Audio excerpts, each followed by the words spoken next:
So, there's some people out there getting upset whenever we say black labor built this country. But we're not making anything up, guys. These are facts. And we're about to present you with the historical receipts. In case you missed it, this is what we mean when we say we built this. Here's a quick history lesson for y'all.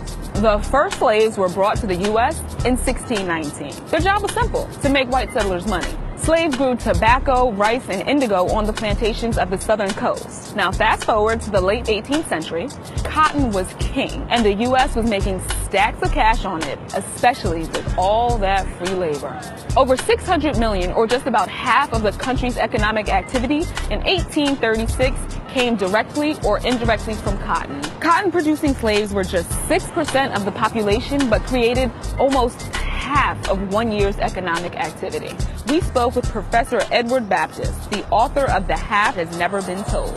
That 6% figure is specifically the enslaved Africans and African Americans who were in the cotton-producing regions. We're looking at like South Carolina, Georgia, Mississippi, Alabama, Louisiana.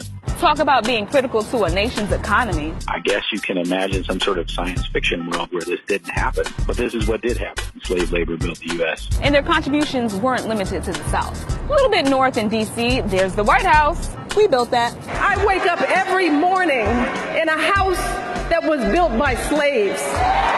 If you doubt our forever First Lady's words, the White House Historical Association spells it out pretty plainly. Planners turned to African Americans, both enslaved and free, to provide the bulk of the labor that built the White House, the United States Capitol, and other early government buildings. This country's financial center, we built that too. Wall Street earned its name because enslaved Africans built a wall to protect Dutch settlers from raids in 1653. This wall ran from river to river. Slaves built the roads, the docks, and most of the big-time buildings in the area that would soon become New York City. And railroads, slaves did that. North America's 4 major rail networks all own lines that were built and operated with slave labor. Before the Civil War, nearly every rail line east of the Mississippi River and south of the Mason-Dixon line was constructed or run at least partly by slaves. You know what else we built? What about that great American music genre? Yes, rock and roll. We built that too. And blues, and jazz, and hip-hop, and pop. America's favorite snack food, that was a black guy behind the potato chip. The ironing board, a sister. The traffic light, yep, he was black. The super soaker, that was a dude named Lonnie. He's black too. And the person who invented the technology responsible for the caller ID and call waiting, her name is Dr. Shirley Jackson. And yes, she's black. Clearly, there isn't enough time to go through all of the ways black people have built this country. They're vast.